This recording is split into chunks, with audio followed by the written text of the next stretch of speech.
ഞങ്ങളുടെ കൂലി പോയി ഗൈസ്, അല്ല ഞങ്ങൾ കൂലിക്ക് പോയി ഗൈസ്. പടത്തിന് പോയിട്ട് ഒരുങ്ങി ഇറങ്ങിയതാണ്. അപ്പൊ പുറകിൽ നിർത്തം പറയണേ എന്നെയും കൊണ്ടുപോകും.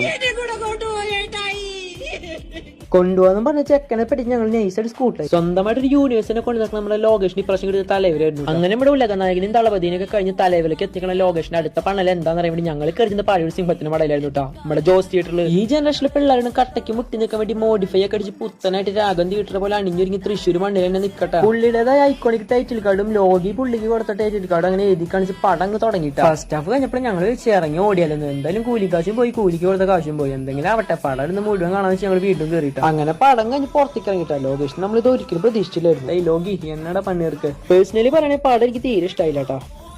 ഇനി ജയിലർ 2 നോക്കാം. എന്നാലും കൂലി ലോകി അങ്ങനെ പ്രതീക്ഷിച്ച കൂലിയല്ല, കിട്ടിയ കൂലിയെന്ന് മനസ്സിലാക്കി ആ ക്ഷീണങ്ങ് തീർക്കാന്ന് വെച്ചിട്ട് ഞങ്ങൾ നേരെ വന്ന് 2 അൽഫാമും 2 കൊത്തു പൊറോട്ടയും കഴിച്ചിട്ടാ. ഈ സ്പോട്ട് വന്ന് നമ്മുടെ തലോരു ടീ ബൈക്ക് തലശ്ശേരിക്കാന്റെ ചായക്കടയിലാണ് ഇട്ടാ.